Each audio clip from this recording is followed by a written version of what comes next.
तो good evening everyone. Start करते हैं नए लेक्चर से। Some basic principles of organic chemistry. ठीक है। Qualitative analysis of organic compounds. अब इसमें देखो, क्वालिटेटिव एनालिसिस कहने का क्या मतलब है कि आपको कुछ कंपाउंड्स हैं, ठीक है, उनका मतलब आपको कैसे पता चलेगा। जैसे लैब में वो कंपाउंड दे दिए, तो आपको कैसे पता चलेगा कि उसमें कार्बन प्रेजेंट है ना, हाइड्रोजन प्रेजेंट, ऑक्सीजन, नाइट्रोजन, ये सब प्रेजेंट है। तो उसी के लिए हम लोग क्या करते हैं, क्वालिटेटिव एनालिसिस करते हैं। तो the elements present in organic compounds are carbon and hydrogen, ये दोनों तो होता ही है जैसा कि पता है। In addition to these they may also contain oxygen, nitrogen, sulphur, halogen and phosphorus. जिसमें से क्वालिटेटिव एनालिसिस में आपका फॉस्फोरस नहीं है, लेकिन फॉस्फोरस का वैसे भी जानना है क्योंकि आपको क्वांटिटेटिव एनालिसिस करना। तो क्वालिटेटिव मतलब जिसमें न्यूमेरिकल्स नहीं होगा, क्वांटिटेटिव मतलब जिसमें न्यूमेरिकल्स होगा।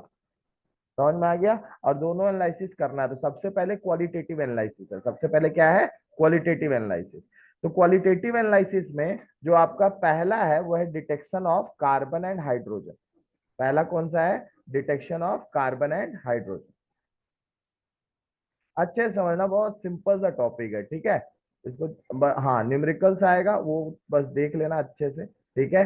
अब देखो, इसमें क्या बोल रहा है कि कार्बन और हाइड्रोजन को कैसे डिटेक्ट करते हैं। Carbon and hydrogen are detected by heating the compound with copper two oxide. कैसे करते हैं डिटेक्ट, उसको कॉपर टू ऑक्साइड के साथ हम लोग हीट करते हैं।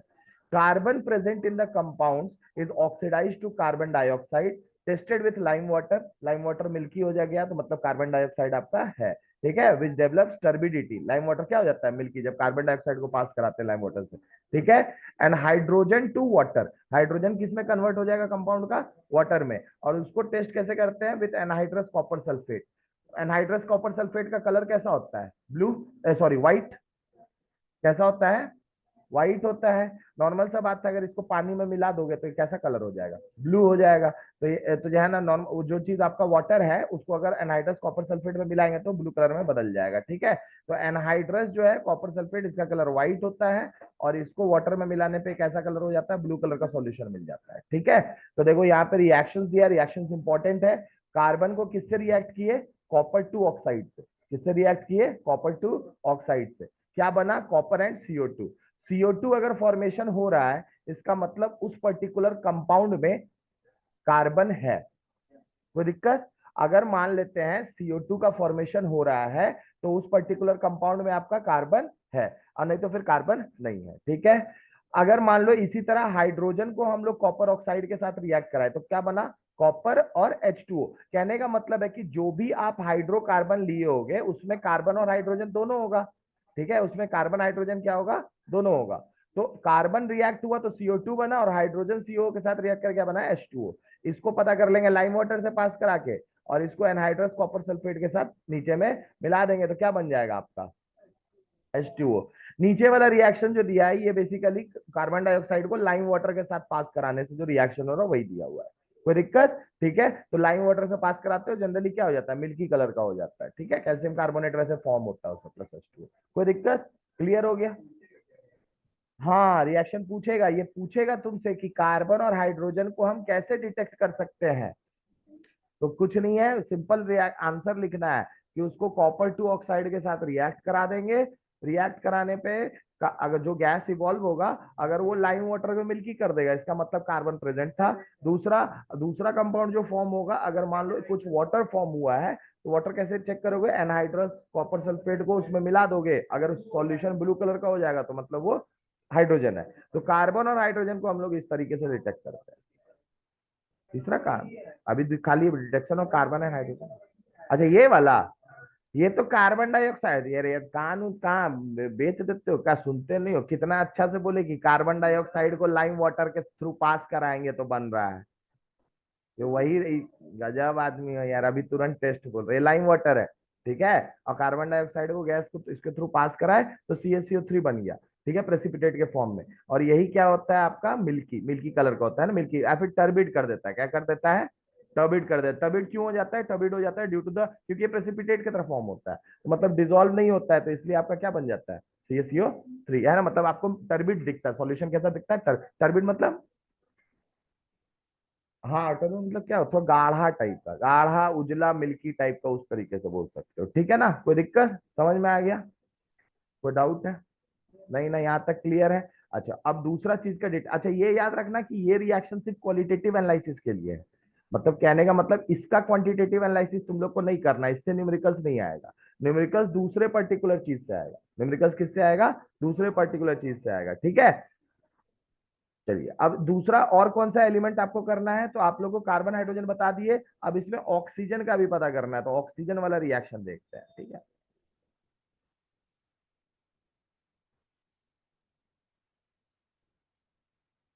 और ये दिया है आपका, एक और रिएक्शन भी उसमें डाल देते हैं, ठीक है? ये 5H2O है, कॉपर सल्फेट एनहाइड्रस व्हाइट होता है, उसको पानी में मिला देंगे तो क्या हो जाएगा? वो ब्लू हो जाएगा, ठीक है? तो ये भी एक केमिकल उसी में है, उसी पार्ट में है, ठीक है?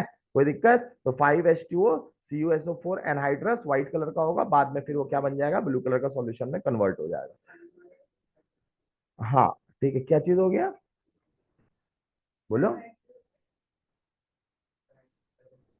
हाइड्रोजन, हाँ हाइड्रोजन प्रेजेंट है, ये आपको पता चल जाएगा, ठीक है? हाइड्रोजन का प्रेजेंस। अब आ जाते हैं दूसरे एलिमेंट्स पे। डिटेक्शन ऑफ अदर एलिमेंट्स, ये बहुत इंपॉर्टेंट है, लजाइगनेज टेस्ट, ठीक है? इसको याद रखना, लजाइगनेज टेस्ट। हाँ इससे डायरेक्ट क्वेश्चन भी आ सकता है क्वालिटेटिव एनालिसिस का। अब डिपेंड करता है, देखो स्कूल में अब 11th में क्या है कि जो टीचर का मन होगा, जितना लगेगा पूछने का पूछ देगा, ठीक है ना? ऐसा कोई बोर्ड का सिस्टम तो नहीं चलता वहां पे, ठीक है? हाँ तो डिटेक्शन, हाँ 12th रहता तो अलग बात है। नहीं पढ़ा है आपको? हाँ ठीक है, लेकिन सिलेबस में हम पढ़ा दे रहे इसलिए, ठीक है ना? ठीक ठीक। Nitrogen, sulphur, halogens and phosphorus present in the organic compound are detected by Lassaigne's test. कौन कौन से एलिमेंट है अच्छे से देख लो, नाइट्रोजन, सल्फर, हैलोजेंस और फॉस्फोरस, ठीक है? The elements present in the compound are converted from covalent form to the ionic form by fusing the compound with sodium metal। बहुत आसान है। इसको बेसिकली जो कंपाउंड हम ले रहे हैं, जैसे मान लो ऑर्गेनिक कंपाउंड आपको दिए, अब मान लेते हैं उसमें क्या है नहीं है वो तो आप लोग को पता नहीं है, ठीक है ना? जो नॉर्मल सा बात है, आप टेस्ट कर रहे हो उस चीज का, आप क्या करोगे? उसको पहले सोडियम के साथ फ्यूज करा देंगे। क्या करा देंगे? सोडियम के साथ। सोडियम मेटल है, तो मेटल है तो नॉर्मल सा बात है, अगर मान लो और ऑर्गेनिक कंपाउंड कैसा होता है? कोवलेंट होता है ना, आयनिक होता है? कोवलेंट होता है। लेकिन सोडियम के साथ जब उसको रिएक्ट करोगे तो नॉर्मल सा बात है, सोडियम इतना अच्छा मेटल है, वो जो ना आयनिक नेचर को डेवलप कर देगा। क्या नेचर डेवलप कर देगा? Ionic nature. तो वही चीज बोल रहा है कि converted from the elements present in the compound are converted from covalent form to ionic form. जैसा कि आप लोगों को पता है, एक अच्छा मेटल हमेशा आयनिक कंपाउंड का ही फॉर्मेशन करता है, ठीक है? कोई दिक्कत इसमें? क्लियर हो गया? क्योंकि उनका टेंडेंसी होता है इलेक्ट्रॉन देने का, क्योंकि उनका टेंडेंसी क्या होता है? इलेक्ट्रॉन देने का। तो फॉलोइंग रिएक्शंस टेक प्लेस। अब सोडियम है, तो आपका देखो इसमें टेस्ट सारे का कैसे हो रहा है। अगर मान लो सोडियम है प्लस कार्बन प्लस नाइट्रोजन, क्या बन जाएगा? सोडियम साइनाइड बन जाएगा। सोडियम सल्फर होगा तो सोडियम सल्फाइड बनेगा। और जो हैलोजन कंपाउंड होगा उसमें, मान लो जो हैलोजन एलिमेंट होगा वो सोडियम हैलाइड बना देगा। अब बस आपको टेस्ट करना है। आप लोग को पता नहीं है क्या फॉर्म हुआ, ये तो हम तीनों बता दिए, लेकिन तीनों थोड़ी फॉर्म होगा। वो तो डिपेंड करता है ना कि कंपाउंड जो लिए उसमें क्या है। अगर मान लो उसमें कार्बन होगा और नाइट्रोजन होगा तो सोडियम साइनाइड फॉर्म हो जाएगा। अगर उसमें सल्फर होगा तो सोडियम सल्फाइड फॉर्म हो जाएगा। अगर मान लो एक्स होगा तो उसमें सोडियम हेलाइड फॉर्म हो जाएगा, ठीक है? अच्छा हेलाइड में ध्यान देना, यहाँ पे फ्लोराइड नहीं होगा। यहाँ पे आपका फ्लोराइड्स नहीं होगा, सिर्फ क्लोराइड्स, ब्रोमाइड और आयोडाइड, ठीक है? अब थोड़ा सा इसमें आगे देख लेते हैं। Carbon, nitrogen, sulphur and halogen come from the organic compound. Cyanide, sulfide and halide of sodium so formed on sodium fusion are extracted from the fused mass by boiling it. Boil करोगे उसके बाद जो भी चीज form हुआ, तुमको तो पता नहीं है ना क्या फॉर्म हुआ है, तो तुमको जो भी चीज फॉर्म हुआ होगा उसको एक्सट्रैक्ट कर लोगे। सबका डिफरेंट बॉइलिंग पॉइंट्स होगा, उस हिसाब से एक्सट्रैक्ट हो जाएगा, ठीक है? With distil water. This extract is known as sodium fusion extract. इसको क्या बोला जाता है? सोडियम फ्यूजन एक्सट्रैक्ट बोला जाता है। और फिर इन तीनों का जो आपका लैब टेस्ट होता है वो टेस्ट कर लेंगे। जो चीज फॉर्म हुआ होगा वो टेस्ट में पता चल जाएगा और हमें समझ में आ जाएगा कि जो ऑर्गेनिक कंपाउंड है क्या उसमें कार्बन, नाइट्रोजन, सल्फर या फिर आपका हेलोजन प्रेजेंट है कि नहीं। कोई दिक्कत? और इसी टेस्ट को क्या बोला जाता है? लजाइगनेस टेस्ट के नाम से हम लोग जानते हैं। बहुत सिंपल है, कुछ नहीं करते हैं, जो कंपाउंड है उसको हम लोग फ्यूज करते हैं विद सोडियम मेटल, और सोडियम मेटल से फ्यूज करने से उसके कोवलेंट नेचर हट करके आयनिक नेचर डेवलप हो जाता है। इन तरह का कंपाउंड आपका फॉर्म होता है। बाद में जो भी चीज आपका फॉर्म हुआ है उसको हम लोग एक्सट्रैक्ट कर लेते हैं सोडियम फ्यूजन से by boiling it with distilled water. उसको डिस्टिल्ड वाटर के साथ बॉईल करते हैं, सारा कंपाउंड्स अपने आप क्या हो जाता है आपका बॉइलिंग पॉइंट्स के बेसिस पे सेपरेट हो जाता है, इसको डिस्टिलेशन बोलते हैं आपको। ठीक है, कोई दिक्कत? And this extract is known as sodium fusion extract. मेरे ख्याल से क्लियर है, इसमें कोई डाउट नहीं है आप लोग को? कोई डाउट है इसमें? लजाइनेस टेस्ट आप लोग के सिलेबस में, हम अभी मेरे हाथ में अभी आईसीएससी का सिलेबस, आईएससी का सिलेबस, ठीक है, तो उसमें तो है। ठीक है, 11th क्लास का सीबीएसई सिलेबस भी रखा हुआ घर में, हम उसमें भी देख लेंगे, ये चीज होगा तो दोनों को, क्या है कि देखो मेरे ख्याल से दोनों में है, पूछो क्यों? क्योंकि जो है ना दोनों का 10-10 चैप्टर कर दिया गया है, समझ रहे हो ना? 5-5 चैप्टर दोनों में से हटाया है और सेम चैप्टर हटाया, तो मेरे ख्याल से आईसीएसई और सीबीएसई, आईएससी और सीबीएसई का सेम ही सिलेबस रहेगा। कोई दिक्कत? ठीक है, अच्छा अब आ जाते हैं लजाइगनेस टेस्ट। रिएक्शंस इंपॉर्टेंट है, रिएक्शंस याद कर लीजिएगा। ठीक है, अब हाँ बोलो। नहीं, डिस्टिल वाटर नॉर्मल टैप में थोड़ी मिलेगा, नॉर्मल टैप में तो उसमें इम्प्योरिटीज होगा, डिस्टिल वाटर मतलब प्योर वाटर, सिर्फ उसमें वाटर के ही मॉलिक्यूल्स होंगे, दूसरा कुछ नहीं होगा। हाँ प्रैक्टिकल, हाँ कर सकते हो, कर सकते हो। अब देखो ऐसा ऐसा ऐसा है कि आप लोग जो मतलब केमिस्ट्री लैब में जैसे टैप वाटर से कर रहे हो, टैप वाटर में जो मिनरल्स प्रेजेंट है, अगर आपके केमिकल रिएक्शन को वो नुकसान नहीं कर रहा है तो फिर बढ़िया है, टैप वाटर यूज कर सकते हो। क्यों नहीं कर सकते हो? अगर वो नुकसान नहीं कर रहा है तुमको, तुमको कुछ दूसरा, हाँ तो जो है ना फिर कर सकते हो, ठीक है, तब दिक्कत नहीं है। लेकिन ऐसा याद रखना कि जैसे टैप वाटर में आयरन भी होता है, अब मान लो तुम जो है ना कोई ऐसा चीज लिए हो जो आयरन के साथ रिएक्ट कर जा रहा है, तब तो वो टैप वाटर यूज करोगे तो उसमें एक प्रोडक्ट आयरन का भी मिल जाएगा। तो जनरली हम लोग जो लैब में होते हैं एक्सपेरिमेंट्स उसमें यूज करते हैं, सो नॉट ऑफ इशू, ठीक है ना? ऐसे डिस्टिल वाटर ही प्रेफर किया जाता है। ठीक है, क्लियर है ना?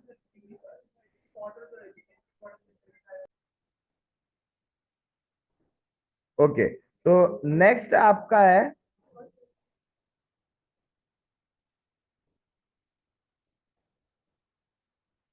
अब क्वांटिटेटिव एनालिसिस लिबिग्स मेथड है। नेक्स्ट मेथड कौन सा है?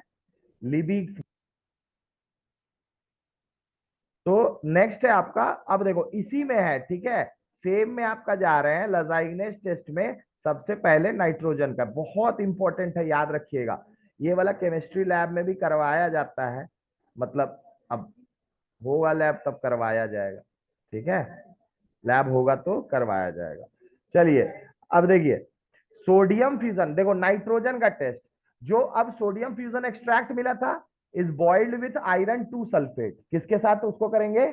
आयरन 2 सल्फेट के साथ। देखो हाँ, अगर अगर मान लो कि Cn माइनस है ना आपका फॉर्म हुआ है, यहाँ पे सोडियम साइनाइड सही में फॉर्म हुआ है, ठीक है, तो Cn माइनस होगा उसमें, और आपने किसके Fe2+ के सॉल्ट के साथ, सल्फेट के साथ रिएक्ट करा, फॉर्म क्या हुआ? एक कम्प्लेक्स फॉर्म हुआ है, this is a complex compound, इसको बोला जाता है, इसको क्या बोला जाता है? Complex compound. कम्प्लेक्स कंपाउंड कहने का इसका थोड़ा सा डिटेल दे देते हैं, ज्यादा डिटेल में इसको तुम लोग 12th में पढ़ोगे। जैसे मान लो कि सोडियम क्लोराइड है, तो इसको अगर पानी में डालोगे तो कौन कौन आयंस मिलेगा? Na+ और Cl-। लेकिन जैसे मान लो कि ये वाला FeCN6 है, FeCN6, इसका हाँ, हाँ फेरोसाइनाइड आयन है ये, ठीक है। अच्छा अभी इसको रुक जाओ, पहले देख लो, 4- हो गया, ठीक है। अब यहाँ पे एक चीज ध्यान देना आप लोग, ये जो चीज आपका फॉर्म हो रहा है, ठीक है, ये जो पर्टिकुलर चीज आपका फॉर्म हो रही है एनायन है ना, और ये इसके बाहर में हम लगा दिए एक और आयरन, और आयरन कितना लगा रहे हैं उस चीज को ध्यान दो, यहाँ पे Fe आपका 4 लगाए हैं, और यहाँ पे साइनाइड आपका जो टोटल है इसको हम 3 कर दिया, अब 4- हटा दिए। देखो कोऑर्डिनेशन कंपाउंड जो होते हैं या फिर कम्प्लेक्स कंपाउंड जो होते हैं वो क्या होते हैं बताते हैं। अब जैसे मान लो ये आयन अगर टूटेगा ना, जैसे इसको पानी में डाले, इसको एक्वस किए, तो कौन कौन सा आयन मिला, Na+Cn-। लेकिन इसको करोगे तो ये जो ब्रैकेट के अंदर का चीज है ना, ये डिसोसिएट नहीं करेगा, ये वैसे का वैसे ही एक आयन की तरह बिहेव करता है। मतलब यहाँ पे क्या बनेगा, यहाँ पे बनेगा आपको 4 Fe3+ आयंस मिल जाएंगे, ठीक है, और आपको 3 आयंस मिलेंगे फेरोसाइनाइड। कौन सा मिलेगा, फेरोसाइनाइड आयन, ये वाला इस आयन की तरह मिलेगा एक पूरा का पूरा। तो यही चीज कॉम्प्लेक्स कंपाउंड्स में एक स्पेशलिटी होता है कि वो उसमें स्क्वायर ब्रैकेट्स के अंदर का पार्ट फर्दर डिसोसिएट नहीं करता है, कोई दिक्कत। और इसका नाम क्या हुआ, तो अभी पहले देखो हो क्या रहा है ना, पहले अच्छे से पढ़ लो। जैसे आयरन 2 सल्फेट के साथ आपने रिएक्ट कराया और उसको then acidified with concentrated H2SO4, तो यहाँ पे इसको एसिडिफाई किसके साथ किए हैं, H2SO4 के साथ। तो जब हम लोग इसके साथ करेंगे तो formation of Prussian blue colour confirms the presence of nitrogen. अगर यहाँ पे प्रशियन ब्लू कलर मिल रहा है मतलब नाइट्रोजन कंफर्म हो गया। क्या कंफर्म, नाइट्रोजन कंफर्म हुआ। कैसे, 6Cn- जब तुम किए फेरस सल्फेट के साथ तो आपका बना FeCN6 4-, और इसको आप क्या किए उसी में, हाँ आयरन के Fe3+, ये फेरिक आयन है ना, ये क्या आपका फेरिक आयन है। तो यहां ध्यान दो, sodium cyanide first reacts with iron 2 sulphate and form sodium hexacyanoferrate, इसी का नाम है हेक्सासाइनोफेरेट। क्या नाम है, हाँ हेक्सासाइनोफेरेट आयन। हेक्सा क्यों, क्योंकि 6 साइनाइड ग्रुप है, ठीक है। अच्छा ये साइनाइडो होगा, ये गलत दिया हुआ, सियानो नहीं होगा, है ना। ये इसका नाम ये गलत दिया हुआ बेटा, ये नाम आप लोग जो है ना नोमेनक्लेचर का पार्ट आप लोग ध्यान दे लेना, इसका नाम होगा हेक्सासाइनाइडो, ठीक है। क्या नाम होगा, हेक्सासाइनाइडो फेरेट 2, कोई दिक्कत, फेरेट 2, ठीक है, फेरेट 2 ये इसका नाम होगा, ठीक है।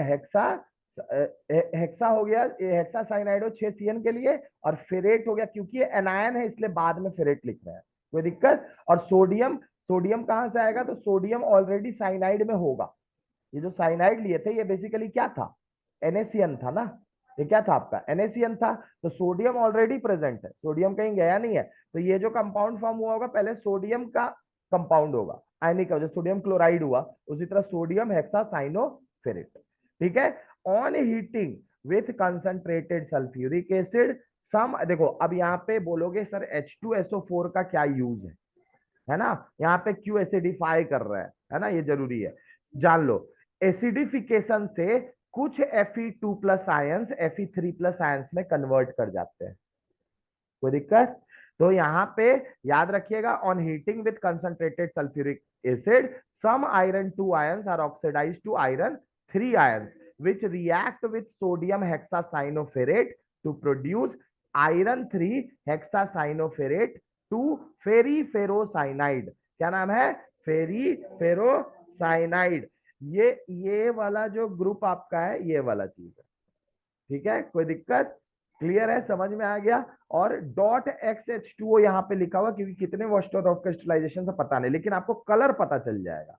और अगर प्रशियन ब्लू कलर मिल गया इसका मतलब नाइट्रोजन आपका कंफर्म हो गया। कहने का मतलब जो चीज वहां फॉर्म हो रहा था लजाइनेज टेस्ट में वो आपका सोडियम साइनाइड, कोई दिक्कत, क्लियर है, समझ में आ गया। अच्छा इस रिएक्शन को अगर कंप्लीट लिखें तो कैसे लिखेंगे, देखो इसको पूरा हम लिखते हैं, ठीक है, इसको लिखते हैं। आपको फॉर्म क्या हुआ होगा, अगर सोडियम साइनाइड हुआ होगा, आपने किसके साथ रिएक्ट कराया, FeSO4 के साथ रिएक्ट कराया, हाँ फेरस सल्फेट के साथ रिएक्ट कराया, बना क्या यहाँ पे बना सोडियम, ठीक है। और आपका आयन कौन सा था पहले वो देखो, FeCN6, है ना। इसके ऊपर चार्ज कितना था बेटा 4-, तो कितना सोडियम आके लगा होगा, 4 लगा होगा, नॉर्मल सा बात है। और यहाँ से 4- अब हटा दो, अब चार्ज लिखने का कोई मतलब नहीं है। तो ये बना आपका सोडियम हेक्सा साइनाइडो फेरेट 2 क्यों, क्योंकि अंदर वाला Fe का +2 चार्ज, ठीक है, क्लियर। अब यहां पे हम लोग थोड़ा सा कंसंट्रेटेड H2SO4 को यूज करते हैं, किसको यूज करते हैं, कंसंट्रेटेड H2SO4 को यूज करते हैं। इस एसिडिफिकेशन से क्या होता है, इस एसिडिफिकेशन से जो यहाँ पे आपका फेरस सल्फेट में ये Fe2+ आयन है, जो फेरस आयन है, कुछ आयंस आपका Fe3+ में कन्वर्ट हो जाता है, किसमें कन्वर्ट हो जाता है, Fe3+ में। और ये Fe3+ वाला बाद में फिर Na4 इसके साथ जब रिएक्ट करता है FeCN6 के साथ, ठीक है, तो फिर आपका क्या बनाता है, ये बनाता है आपका, हाँ यहाँ पे बनाता है आपका FeCN6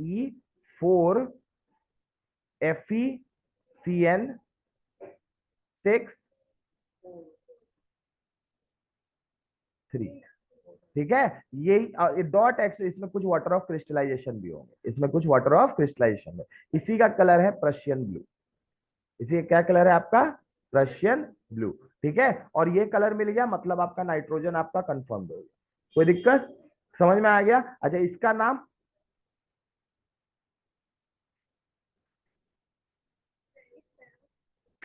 फेरिक, सुनो, अच्छे सुनो, फेरिक हेक्सासाइनाइडोफेरेट 2, इसका नाम इतना ही है, ठीक है। क्या नाम है इसका, फिर से देख लो, इसका नाम है, हाँ यहाँ पे आयरन 3, फेरिक किसके लिए यूज करते हैं, आयरन 3 के लिए।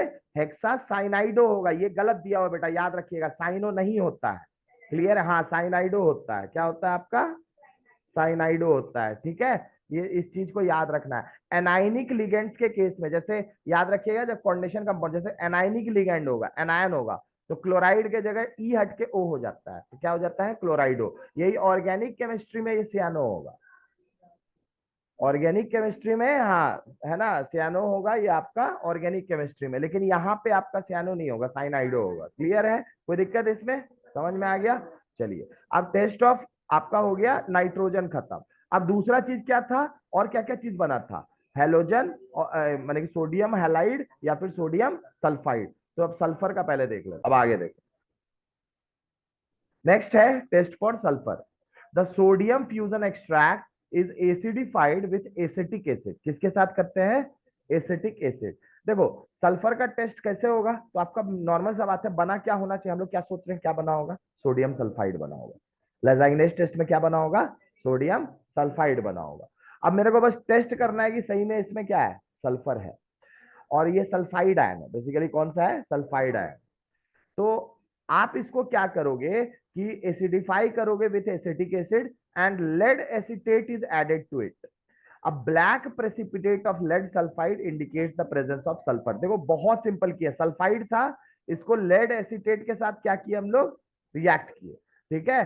क्या बना आपका, पीबीएस बना, किस कलर का, ब्लैक कलर का। अगर ब्लैक कलर का बन रहा है इसका मतलब सल्फाइड आयन आपका कंफर्म हो गया, सल्फर आपका कंफर्म है, ठीक है। दूसरा और एक टेस्ट है, on treating sodium fusion extract with sodium nitroproside, क्या नाम है, सोडियम नाइट्रो, रिएक्शन बताएंगे आपको, फॉर्मूला बता देंगे, sodium nitroprusside, appearance of a violet color further indicates the presence of sulfur, ठीक है। अब देखो ये वाला भी एक कॉम्प्लेक्स है, सोडियम नाइट्रोप्रोसाइड, क्या नाम है, सोडियम नाइट्रोप्रोसाइड। देखो सोडियम नाइट्रोप्रोसाइड ये आपका आयन है, बेसिकली ये नाइट्रोप्रोसाइड आयन आपका यहाँ पे दिया हुआ है, ठीक है। पूरा का पूरा आयन का नाम लोगे तो नाइट्रोसाइल हो जाएगा, बहुत सारा है, ठीक है ना। अब इसको जब सल्फर के साथ रिएक्ट कराए, किसके साथ रिएक्ट कराए, हाँ सोडियम नाइट्रोप्रोसाइड के साथ रिएक्ट कराए, तो आपको कैसा कलर मिलेगा, वायलेट कलर मिलेगा, ठीक है, in the presence of sulphur. देखो ये कंपाउंड आपका फॉर्म हो रहा है। अच्छा इस तरह के कंपाउंड्स का नाम लिखना आप लोग जो है, नोमेनक्लेचर जो है ना, वो 12th में पढ़ेंगे, जिसको कोऑर्डिनेशन का जो है साइनाइडो अभी बता रहे थे ना, वो नाम लिखना अभी आप लोग मतलब सीख जाओगे। अभी बेसिकली फॉर्मूला याद कर लेना, ठीक है। एक ये भी तरीका है। और इन केस नाइट्रोजन एंड सल्फर, आप देखो एक केस हो सकता है कि नाइट्रोजन सल्फर दोनों मिला, एक केस क्या हो सकता है, नाइट्रोजन सल्फर दोनों मिला, मतलब सोडियम साइनाइड भी बना हो और सोडियम सल्फाइड भी बना हो।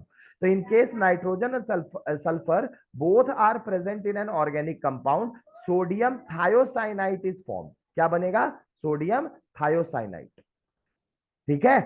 देखो अब समझो बात को, अगर सिर्फ नाइट्रोजन था तो पर्शियन ब्लू कलर मिल गया, अगर आपका साथ में अगर सल्फाइड था तो दो टेस्ट आपको बता दिए, दोनों में से कोई कर लोगे, सल्फाइड का भी टेस्ट हो जाएगा, ठीक है। लेकिन अगर दोनों प्रेजेंट होगा तब आपका जो है ना, ना तो सोडियम साइनाइड बना होगा और ना ही सोडियम सल्फाइड बना होगा, बल्कि बना होगा सोडियम थायोसाइनाइड। क्या बना होगा, सोडियम थायोसाइनेट, क्या बना होगा, साइनेट, है ना। अब बेसिकली अगर अब इसका अगर टेस्ट कर लोगे, मतलब हाँ जो कंपाउंड है उसमें सोडियम साइनेट है, थायोसाइनाइट है, मतलब सल्फर, मतलब मेरे को क्या पता चल जाएगा कि हाँ इस कंपाउंड में, ऑर्गेनिक कंपाउंड में सल्फर और नाइट्रोजन दोनों।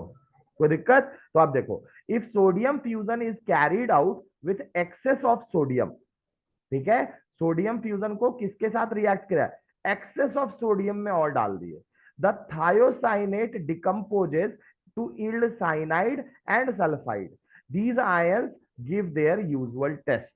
तो सोडियम साइनाइड है, ठीक है, Na, HCN+2Na, क्या बना, सोडियम साइनाइड और सोडियम सल्फाइड। आप दोनों का टेस्ट कर लो। अब देखो, आपको सोडियम थाइनोसाइनाइड बना था, अब आपको दोनों मिल रहा है, मतलब एक पर्टिकुलर मिक्सचर मिला जिसमें सोडियम साइनाइड और सोडियम सल्फेट क्या दोनों होगा, ठीक है। अगर दोनों है तो आपको सोडियम साइनाइड का टेस्ट अभी तुरंत बताए, प्रशियन ब्लू कलर वाला, और सोडियम सल्फाइड का टेस्ट अभी तुरंत बताए जिसमें ब्लैक कलर प्रेसिपिटेट मिल जाएगा, या फिर ये वाला कर लो, ठीक है। अगर मान लो दोनों टेस्ट आपका आ जा रहा है, इसका मतलब है कि उस कंपाउंड में आपका सल्फर और नाइट्रोजन दोनों है। क्लियर है, सल्फर और नाइट्रोजन दोनों है, कोई डाउट इसमें, ठीक है। अच्छा यहाँ पे देखो, थायोसाइनाइड, ये कैसे पता चलेगा कि सोडियम थायोसाइनाइड है, देखो, it gives blood red colour and no Prussian blue since there are no free cyanide ions. Clear है, कैसे समझ में आया, समझ में आया ना, सोडियम थायोसाइनाइड का ब्लड रेड कलर होगा, है ना, तो फिर हम समझ जाएंगे कि भैया यहाँ पे साइनाइड आयंस फ्री नहीं है, क्योंकि साइनाइड आयंस अगर फ्री होते Cn- तब तो प्रशियन ब्लू कलर पहला रिएक्शन हो जाता पेरासल्फेट के साथ, सोडियम साइनाइड वाला। क्लियर है ना, तो इस तरीके से हमें समझ में आता है। तो ये भी, it gives blood red colour and no Prussian blue colour since there are no free cyanide है, तो मेरे को क्या समझ में आ जाएगा, मतलब सोडियम हो सकता है थायोसाइनाइट का फॉर्मेशन, साइनेट का फॉर्मेशन हुआ है। क्यों? क्योंकि मेरे को ब्लू, प्रशियन ब्लू कलर नहीं मिल रहा आयरन 2 सल्फेट के साथ, तो इसका मतलब है कि साइनाइड आयन फ्री नहीं है, वो बेसिकली HCN- आयन है। कौन सा आयन है? HCN-, इसी को बोलते हैं सोडियम थायोसाइनाइट आयन, क्या बोलते हैं, HCN-। कौन सा आयन है? HCN-1, ठीक है, इसको क्या बोलते हैं, सोडियम थायोसाइनेट आयन। कोई दिक्कत? क्लियर हो गया यहां तक? यहां तक में कोई डाउट है? नहीं, अब समझ में आ गया, मतलब नाइट्रोजन और सल्फर दोनों मेरे ख्याल से आप कर लोगे। बचा क्या, एक बचा आपका हैलोजन। हैलोजन का आप देखो, next is test for halogens. The sodium fusion extract is acidified with nitric acid and then treated with silver nitrate। देखो अच्छे से, जो सोडियम फ्यूजन एक्सट्रैक्ट मिला उसको क्या करना है, एसिडिफाई करना है, किसके साथ, नाइट्रिक एसिड के साथ, और बाद में उसको ट्रीट किसके साथ करना है, सिल्वर नाइट्रेट के साथ। A white precipitate soluble in ammonium hydroxide shows the presence of chlorine। Normal सा बात है, आपको जो अगर मान लो NaX बना होगा लजाग्निस टेस्ट में, ठीक है, तो X आपका क्लोरीन भी हो सकता है, ब्रोमीन भी हो सकता है, और आयोडीन भी हो सकता है, बोले तो फ्लोरीन नहीं होता है, ठीक है ना। तो X आपका क्या है ये तो आपको नहीं पता ना, तो तीनों का अलग अलग टेस्ट होगा। कहने का मतलब, क्लोरीन के लिए अलग टेस्ट होगा, ब्रोमीन के लिए अलग टेस्ट, और आयोडीन के लिए अलग टेस्ट। अब देखो, जो आपका व्हाइट प्रेसिपिटेट मान लो जब बन रहा है ना इस पर्टिकुलर केस में, अगर वो अमोनियम हाइड्रोक्साइड में सॉल्युबल हो और वाटर में इनसॉल्युबल हो, वाटर में इनसॉल्युबल कहने का क्या मतलब हुआ कि प्रेसिपिटेट होगा, तो आपका वाटर में वो प्रेसिपिटेट होगा, लेकिन अमोनियम हाइड्रोक्साइड के सॉल्यूशन में वो घुल जाएगा। अमोनियम हाइड्रोक्साइड के सॉल्यूशन में क्या होगा, घुल जाएगा। अगर अमोनियम हाइड्रोक्साइड के सॉल्यूशन में घुल जा रहा है तो मतलब समझेंगे कि जो कंपाउंड बना है उसमें क्लोरीन प्रेजेंट है। क्या प्रेजेंट है? क्लोरीन प्रेजेंट है। तो ये आपका प्रेजेंस ऑफ क्लोरीन शो कर रहा है। A yellowish precipitate sparingly soluble in ammonium hydroxide, sparingly मतलब उतना अच्छा से नहीं, ठीक है ना, मतलब सॉल्युबल है लेकिन but not that much amount of solubility. तो येलो प्रेसिपिटेट था लेकिन ये किसमें सॉल्युबल हो गया। अच्छा एक बात बताओ, येलो प्रेसिपिटेट इसका मतलब क्या हुआ, जो रिएक्शन सॉल्वेंट लिए उसमें वो डिजोल्व नहीं कर रहा है। रिएक्शन सॉल्वेंट आप क्या लिए होगे, वाटर लिए होगे, तो वाटर में वो डिजोल्व नहीं कर रहा है, येलो इस कलर दे रहा है, लेकिन बाद में अमोनियम हाइड्रोक्साइड में डाल रहे हो तो स्पेरिंगली सॉल्युबल है, पूरा सॉल्युबल नहीं है, स्पेरिंगली सॉल्युबल है, shows the presence of bromine. तो इसका भी हो गया, ब्रोमीन का, क्लोरीन का confirm. And a yellow precipitate insoluble in ammonium hydroxide अगर मिलेगा तो प्रेजेंस ऑफ आयोडीन। तो स्पेरिंग क्लियर है, white precipitate soluble in ammonium hydroxide, chlorine confirmation, उसके बाद yellowish precipitate sparingly soluble in ammonium hydroxide, bromine confirmation. और अगर आपका yellow precipitate which is insoluble, जो सॉल्युबल है ही नहीं अमोनियम हाइड्रोक्साइड में, तो फिर आयोडीन। कोई दिक्कत? और ये बहुत सिंपल सा रिएक्शन है। जो हेलोजन है वो Ag प्लस के साथ रिएक्ट करके क्या बनाता है? हाँ Ag, ये Ag प्लस कहां से आया? सिल्वर नाइट्रेट से, जो सिल्वर नाइट्रेट के साथ रिएक्ट कराए। ठीक है, लेकिन याद रखिएगा पहले सोडियम फ्यूजन एक्सट्रैक्ट को थोड़ा HNO3 के साथ एसिडिफाई कर लेना है। ठीक है, कोई दिक्कत? और एसिडिफाई करने के बाद आपको फर्दर टेस्ट आपको आगे बढ़ाना होगा। तो x minus plus Ag plus, ये आपका क्या दिया? AgX दिया। और नॉर्मल सा बात है, ये जो प्रेसिपिटेट आपका फॉर्म हो रहा है, अगर ये AgCl हुआ तो व्हाइट कलर का होगा, व्हाइट प्रेसिपिटेट होगा। अगर ये इसको अमोनियम हाइड्रोक्साइड में घोल के देखोगे और घुल गया, तो इसका मतलब है कि भाई क्लोरीन कन्फर्मेशन। ये अगर मान लो AgBr होगा तो आपको ब्लू येलो कलर का प्रेसिपिटेट दिखेगा। अगर वो मान लो स्पेरिंगली सॉल्युबल हुआ अमोनियम हाइड्रोक्साइड में, तो फिर ब्रोमीन कन्फर्मेशन। और यही मान लो येलो प्रेसिपिटेट मिलेगा जो इनसॉल्युबल हुआ आपका अमोनियम हाइड्रोक्साइड में, तो फिर आयोडीन कन्फर्मेशन। कोई दिक्कत? इफ नाइट्रोजन और sulphur is also present in the compound, the sodium fusion extract is first boiled. अब ये भी एक इंपॉर्टेंट बात है। मान लो हेलोजन के साथ नाइट्रोजन सल्फर भी प्रेजेंट है। मान लेते हैं जो ऑर्गेनिक कंपाउंड का टेस्ट कर रहे हैं उसमें आपका इसके साथ नाइट्रोजन और सल्फर दोनों प्रेजेंट, वो भी प्रेजेंट है, is also present. The sodium fusion extract is first boiled with concentrated nitric acid to decompose cyanide of sulfide of cyanide or sulfide of sodium formed during the Lagrange test. These ions would otherwise interfere with the silver nitrate test for halogens. ठीक है, कहने का मतलब अगर दोनों present होगा तो पहले भाई हम इसको कंसंट्रेटेड नाइट्रिक एसिड के साथ बॉईल कर देंगे। बॉईल करने से क्या होगा ना, साइनाइड और सल्फाइड अलग हो जाएगा। साइनाइड और सल्फाइड क्या हो जाएगा, है ना, फॉर्म है ना, वो आपका डिकम्पोज हो जाएगा। वो क्या हो जाएगा? डिकम्पोज। डिकम्पोज मतलब आप साइनाइड आपका कार्बन नाइट्रोजन में टूट गया और आपका ये आपका सल्फाइड आपका वो भी किसी के साथ आपका लग जाएगा।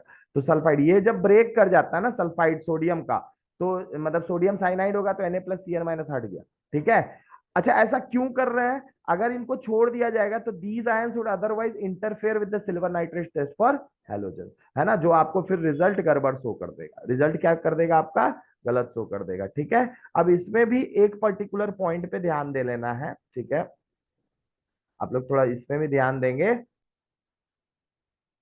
तो यहां तक आपका टेस्ट हो गया। टेस्ट ऑफ फॉर फॉस्फोरस इस बार ISC सिलेबस में नहीं है, और CBSE में एक बार सिलेबस हम एक बार चेक कर लेंगे, और होगा तो हम बोला करवा देंगे। ठीक है, और फिलहाल इतना आप लोग के जैसा कि बोले कुछ कुछ दिन के स्कूल में भी नहीं कराया गया है। ठीक है, अभी तक। हाँ, तो नहीं करवाया गया तो बढ़िया है, ये सारा टेस्ट आप लोग को पता चल गया। अब जो टेस्ट आप लोग को करवाएंगे अब क्वांटिटेटिव होगा। अभी तक जितने भी टेस्ट करवाए क्या थे आपके? क्वालिटेटिव, मतलब केमिकल रिएक्शन किए, कलर ऑब्जर्वेशन या फिर किसी बेसिस पे हम बता दे रहे हैं कौन सा पर्टिकुलर है। लेकिन अब जो टेस्ट करने जा रहे हैं वो क्या होगा आपका?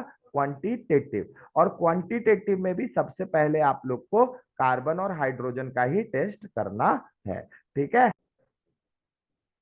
चलिए अब नेक्स्ट आप लोग को जैसा बताएं, अब क्वांटिटेटिव एनालिसिस है ना। क्वालिटेटिव एनालिसिस जितना था बता दिए। एक टेस्ट फॉर फॉस्फोरस था, वो भी होगा तो बता देंगे, है ना, एक कभी। लेकिन पहले सिलेबस वाला पार्ट देख लेते हैं। Quantitative analysis, the percentage composition of elements present in an organic compound is determined by the methods based on the following principles. पहला, सबसे पहला किसका टेस्ट है बेटा?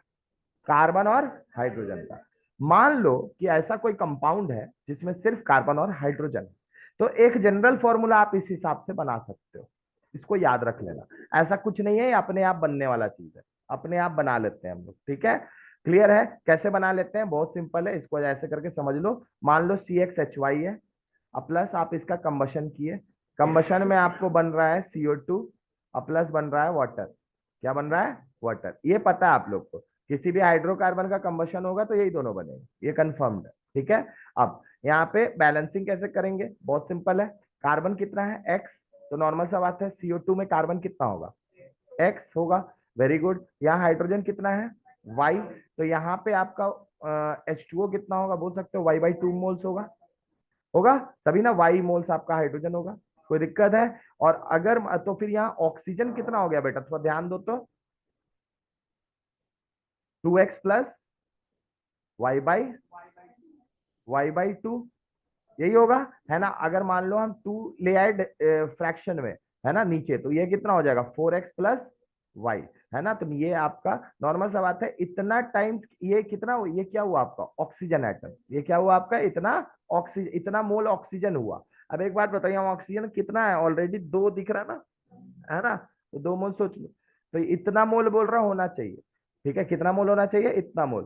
तो क्या करेंगे, कितना मोल यहाँ पे लिखेंगे बताओ अब, 4x प्लस y लिखेंगे, लिखेंगे ना जी। तो वहां पे देखो क्या लिखा आपका, वही तो x प्लस y बाई 4 लिख लो, या फिर 4x प्लस y लिख लो, 4x प्लस y बाई 4 लिख लो, दोनों सेम ही चीज है ना। कोई दिक्कत है ना, क्लियर है, कोई डाउट है, समझ में आया ना। यहाँ पे आपका 2x ऑक्सीजन कितना हुआ, ऑक्सीजन हुआ 2 × x, 2x और प्लस y बाई 2, इतना ही होगा ना। तो उसी हिसाब से 4x प्लस y बाई 2 होगा ऑक्सीजन। आपको ऑलरेडी O2 दे दिया है, आपको क्या दे दिया है O2, तो O2 को रिलेट करने के लिए यहाँ 2 को क्या करोगे, डिवाइड करेंगे, तो 2 जा बेटा कितना हो गया, 4 हो गया ना।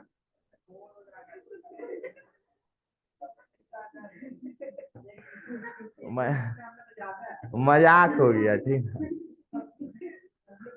ठीक है, तो वही चीज, ये वाला चीज को याद रखिएगा, x plus y by 4, CxHy plus x plus y by 4 O2 gives XCO2 और y by 2 H2O, y by 2 आपका क्या हो जाएगा, H2O हो जाएगा। ठीक है, किसी कोई डाउट है x प्लस y बाई 4 कैसे आया, क्लियर हो गया, मेरे ख्याल से समझ में आ गया, है ना। चलिए,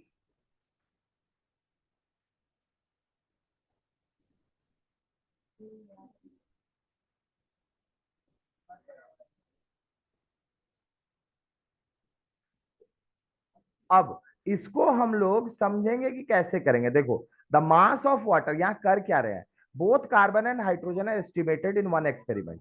A known mass of an organic compound is burnt in the presence of excess of oxygen and copper 2 oxide. Carbon and hydrogen is the compound that are oxidized to carbon dioxide and water respectively. The mass of water produced is determined by passing the mixture through a weighed U tube containing anhydrous calcium chloride. ठीक है, जो मतलब कितना water का मास बन रहा है वो कैसे पता करते हैं, तो उसको पता करते हैं हम लोग, उसको एक एनहाइड्रस कैल्शियम क्लोराइड होता है, यू यूट्यूब कंटेनिंग में रहता है ना, और उसके थ्रू हम लोग वाटर को पास कर देते हैं। नॉर्मल सा बात है, क्या होगा, carbon dioxide is absorbed in another YouTube containing concentrated solution of potassium hydroxide. तो वाटर को किसके साथ एब्जॉर्ब एब्जॉर्ब करवाए, कैल्शियम क्लोराइड के साथ, और कार्बन डाइऑक्साइड को किसके साथ एब्जॉर्ब करवाए, पोटेशियम हाइड्रोक्साइड के साथ। These tubes are connected in series, these tubes are connected in series, है ना। दोनों ट्यूब को किसमें लगा देते हैं, सीरीज में लगा देते हैं। ठीक है, तो दिस इज द सेटअप, इसको इसको ध्यान रखना, ये डायग्राम पूछ भी देता है कभी कभी। ठीक है, तो कार्बन एंड हाइड्रोजन का एस्टिमेशन का सेटअप के लिए कैल्शियम क्लोराइड यहाँ कौन एब्जॉर्ब होगा, H2O, और इस यहाँ पे क्यूएच सॉल्यूशन है, यहाँ कौन एब्जॉर्ब होगा, CO2। कहां से फॉर्म हुआ होगा CO2 और H2O, यहाँ से। अच्छा, यहाँ पे जैसे मान लो तुम बोलोगे सर हमको कैसे पता चलेगा कि H2O कितना एब्जॉर्ब हुआ, ये भी क्वेश्चन है ना, एब्जॉर्ब हुआ। देखो, तुमको CaCl2 का मास पता होगा, तुम लियो ना CaCl2, तो पहले से मास लेकर के गिन के रख दिए। अब जो तुम मान लो कि रिएक्शन के बाद फिर से वो ट्यूब को लिए और फिर से मास को तोले, जितना मास ज्यादा आएगा वो मास किसका होगा, वाटर का। सिमिलरली यहाँ KOH वाले में जितना मास ज्यादा होगा वो किसका होगा, CO2 का। उससे मेरे को क्या पता चल जाएगा, मास ऑफ H2O। यहां से बेसिकली पता क्या चला मेरे को, मास ऑफ H2O जो फॉर्म हो रहा है, एंड मास ऑफ, और दूसरा क्या फॉर्म हो रहा है, CO2। एक बात बताइए मेरे को, ध्यान से देखो, यहाँ पे एक चीज तुम लोग अगर समझ पा रहे हो तो यहाँ से समझो एक बात, यहाँ से एक बात बताइए, यहाँ कार्बन और हाइड्रोजन का हम लोग टेस्ट कर रहे हैं। अच्छा, यहाँ जो कार्बन कार्बन डाइऑक्साइड में जो अमाउंट ऑफ कार्बन होगा वो कहाँ से आया होगा, ऑर्गेनिक कंपाउंड से। और सिमिलरली जो हाइड्रोजन जो मास में, मतलब वाटर का मास में जो हाइड्रोजन होगा, वो हाइड्रोजन कहाँ से आया होगा, ऑर्गेनिक कंपाउंड से। तो अगर तुमको ये पता चल जाए कि CO2 और H2O कितना मास फॉर्म हुआ है, तो तुम निकाल लोगे कार्बन और हाइड्रोजन कितना मास है, और उससे तुम पता कर लोगे कि जो मॉलिक्यूल है उसमें कार्बन और हाइड्रोजन कितना है। क्योंकि केमिकल रिएक्शन में एटम कभी लॉस नहीं होता है। तो नॉर्मल सा बात है, इस केमिकल रिएक्शन में क्या कार्बन और हाइड्रोजन कहीं और से आ रहा है क्या? नहीं ना, यहीं से कार्बन आ रहा है, और ये कार्बन तुमको यहाँ क्या फॉर्म कर रहा है, CO2। और यहाँ से जो हाइड्रोजन आ रहा है ये क्या फॉर्म कर रहा है, H2O। तो तुमको अगर CO2 और H2O का मास पता चल गया, तो जैसे मान लो जैसे एग्जांपल के तौर पे CO2 का मोलर मास कितना होता है, 44 ग्राम। 44 ग्राम में आपका 12 ग्राम क्या होता है, कार्बन। और ऑक्सीजन कितना होता है, ऑक्सीजन कितना होता है, 16 टू जा 32 ग्राम, यही होता है ना। टोटल मास क्या कितना है कार्बन डाइऑक्साइड का, 44। और यहाँ पे 44, तो 44 ग्राम में कार्बन कितना हुआ, 12 ग्राम। और 44 ग्राम में ऑक्सीजन कितना हुआ, 32 ग्राम। अब मान लो तुमको CO2 का मास पता चल गया, सपोज लेट अज्यूम इट 66 ग्राम पता चला। किस चीज का मास पता चला तुमको, CO2 का। अब तुमको पूछे कि बताओ इसमें कार्बन कितना होगा, तो एक बात बताओ, 44 ग्राम में कितना ग्राम कार्बन था, 12 ग्राम। तो 66 ग्राम में कितना हो जाएगा, 12 × 44 गुने 66। तो टू ये हो गया 22, 33, 11, 3, है ना 6। तो ये कितना आ गया, 6 3 जा 18 ग्राम। तो नॉर्मल सा बात है, अगर आपको पता चल गया CO2 कितना बना है, तो आप निकाल लोगे कि कार्बन कितना है उसमें। ये चीज आप लोग फर्स्ट चैप्टर में पढ़े थे, some basic concept of chemistry में, law of multiple proportions and ये सारा चीज जो पढ़े थे ना, याद आ रहा। तो उसमें आप लोग ये चीज को पढ़ाया गया था कि भैया हमेशा कोई एक कंपाउंड जो होता है उसके एलिमेंट्स का जो मास का रेशियो होता है हमेशा क्या होता है, फिक्स होता है। हम उसी रेशियो से निकाल रहे हैं कार्बन कितना है। क्लियर है ना, नॉर्मल यूनिटरी मेथड लगाया है। 44 ग्राम अगर कार्बन डाइऑक्साइड है तो उसमें कार्बन कितना है, 12 ग्राम। तो नॉर्मल सा बात है, अगर 66 ग्राम तुमको पता चला, मतलब तुमको यहाँ पता चला कि भाई यहाँ KOH सॉल्यूशन में कितना ग्राम CO2 एब्जॉर्ब हुआ, 66 ग्राम।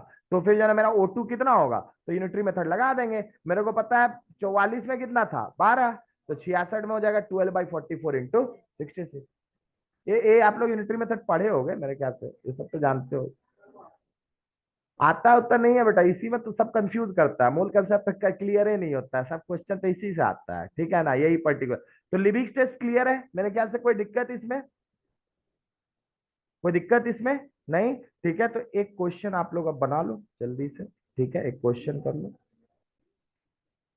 ठीक है, तो आपको जो पता चलेगा कितना कार्बन डाइऑक्साइड है और कितना है, उसमें आप परसेंटेज ऑफ कार्बन और हाइड्रोजन को निकाल सकते हो, ठीक है। अच्छा एक बात बताओ, एक और चीज समझो, हम यहाँ पे बोल रहे हैं ना, तुम उसका फॉर्मूला तक बता दोगे, जो कंपाउंड है कार्बन और हाइड्रोजन का, उसका फॉर्मूला तक बता दोगे, कैसे, बहुत सिंपल है। एक बात बताइए, अगर आपको कंपाउंड में जो एलिमेंट्स है उसका परसेंटेज पता हो, तो क्या आप उसका एम्पेरिकल फॉर्मूला निकाल सकते हो, निकल सकता है ना। तो इसका मतलब अगर आपको परसेंट, क्योंकि आपको तो पता चल जा रहा है कार्बन हाइड्रोजन उसमें कितना है, तो इसका मतलब आप उसका एम्पेरिकल फॉर्मूला निकाल सकते हो। और अगर आपको उसका मॉलिक्यूलर मास दिया हुआ है तो उसका मॉलिक्यूलर फॉर्मूला भी निकाल सकते हो, कोई दिक्कत। तो एक क्वेश्चन है, एक क्वेश्चन है, इस क्वेश्चन को आप लोग अटेम्प्ट कर लीजिए, ठीक है, इस क्वेश्चन को अटेम्प्ट कर लो।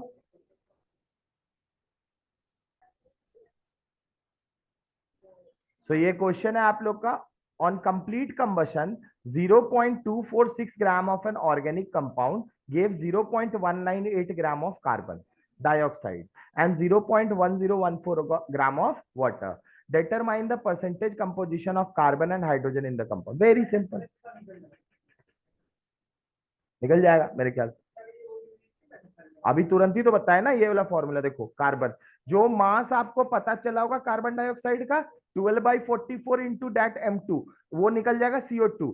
और फिर उसके बाद उसके टोटल मास से इंटू 100, तो परसेंटेज आ जाएगा, क्या आ जाएगा, परसेंटेज आ जाएगा, ठीक है। हाँ, पहले ये रिएक्शन को इस तरीके से लिख लो, ठीक है। क्या होगा, CXHY जो भी ले रहे होंगे, इससे क्या बन रहा होगा आपका, इसका कंबशन करा है, कंबशन में क्या निकला, CO2 और H2O। आपको ये तो पता नहीं ना XY, यहाँ XY का दिया भी नहीं है आप, अच्छा वैसे निकल सब सकता है, ठीक है। तो यहाँ पे कार्बन डाइऑक्साइड कितना बना, अच्छा टोटल ऑर्गेनिक कंपाउंड कितना है, 246 ग्राम, कोई दिक्कत। CO2 कितना बेटा, कितना बना है, 0.198। अच्छा वह 0 पॉइंट, ये क्या है? 0.1014। ठीक है, तो ये हो गया आपका मास ऑफ ऑर्गेनिक कंपाउंड, ये हो गया मास ऑफ CO2, और ये हो गया मास ऑफ H2O। ठीक है, अब इसमें से आपको बताना है ना, क्या बताना है कि हाँ तो कंपाउंड, पहले तो इसका कार्बन कितना होगा, तो आपको पता है 44 ग्राम में कितना होता है, 12 ग्राम होता है कार्बन। 44 ग्राम CO2 में कितने होते हैं कार्बन? वो एग्जाम्पल बता रहे थे, अब यहाँ देखो 44 ग्राम में कितना ग्राम हुआ कार्बन, 12 ग्राम। तो जो ना 0.198 ग्राम में कितना हो जाएगा, ये हो जाएगा 12/44 मल्टीप्लाइड बाई 0.198। अब ये तुमको निकला मास ऑफ कार्बन, तुमको बोल रहा है इस कंपाउंड में तब कार्बन का परसेंटेज कितना हुआ, तो फिर क्या करोगे, इस जो वैल्यू आएगा यहाँ पे उसको डिवाइड कर दोगे m से, 0.246 से, और फिर मल्टीप्लाई कर दोगे, टोटल मास से डिवाइड करके 100 से मल्टीप्लाई कर देंगे, तो आपका क्या निकल जाएगा, परसेंटेज कार्बन निकल जाएगा। कोई दिक्कत? सिमिलरली हाइड्रोजन के केस में क्या करोगे, हाइड्रोजन के केस में ये हो जाएगा, अच्छा 18 ग्राम पानी में कितना ग्राम हाइड्रोजन है, 2 ग्राम। कोई दिक्कत? तो इसका मतलब H2O में आप अगर ये मास आपको पता चला तो उसमें हाइड्रोजन कितना होगा, वो हो जाएगा आपका,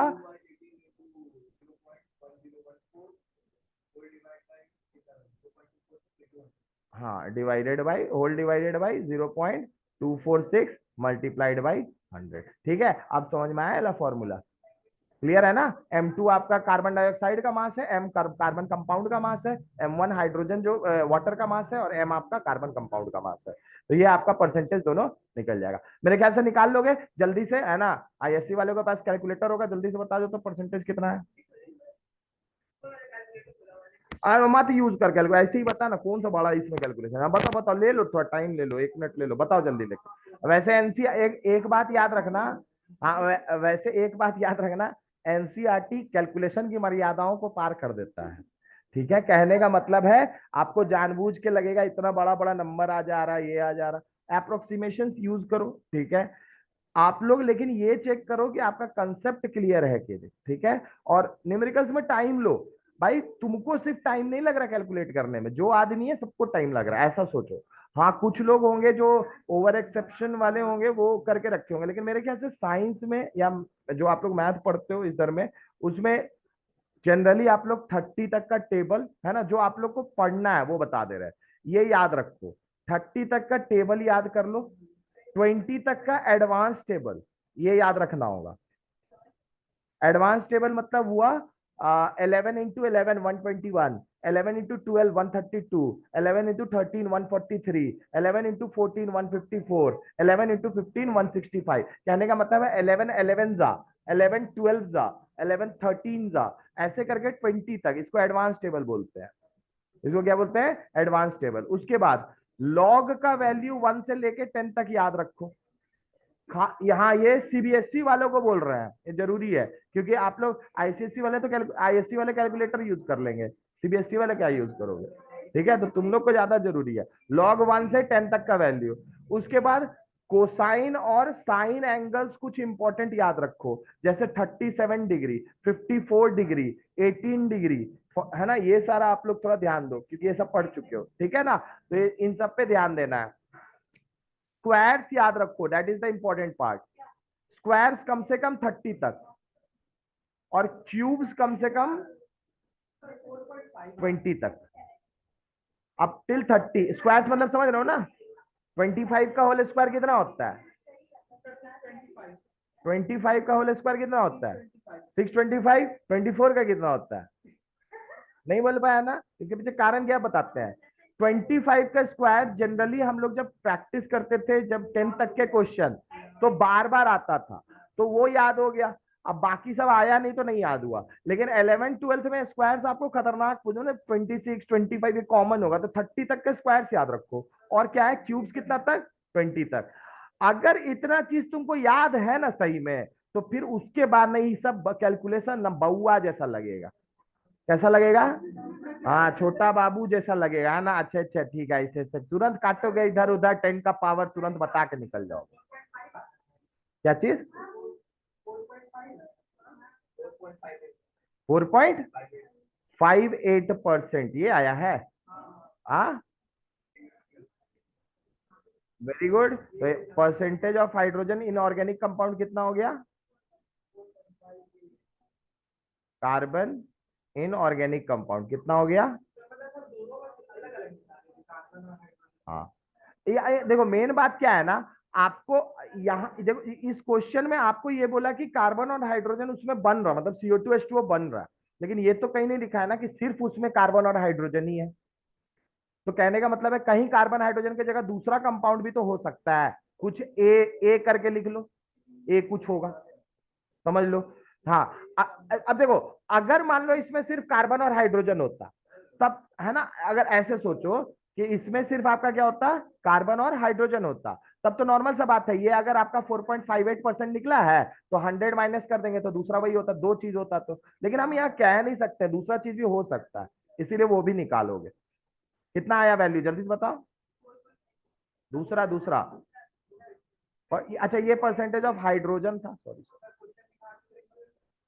ये आपका परसेंटेज ऑफ हाइड्रोजन था ऑर्गेनिक कंपाउंड में, और एक हो गया percentage of carbon in organic compound, कितना आया?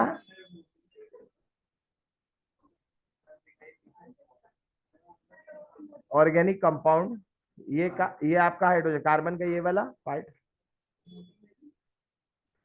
ये कार्बन का परसेंटेज इससे निकलेगा, और इससे किसका परसेंटेज निकलेगा? हाइड्रोजन।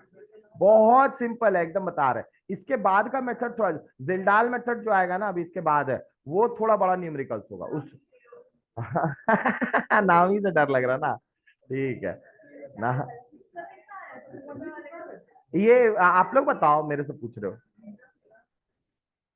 अच्छा ठीक है, घर जाके कैलकुलेट कर लीजिएगा, और इस तरह के क्वेश्चंस जो होंगे आप दूसरे किताब में उसको बनाइएगा, लगभग 21% के अराउंड आएगा। ठीक है, हाँ ऑलमोस्ट आपका 21% के अराउंड आएगा। ठीक है, क्लियर है, समझ में आ गया?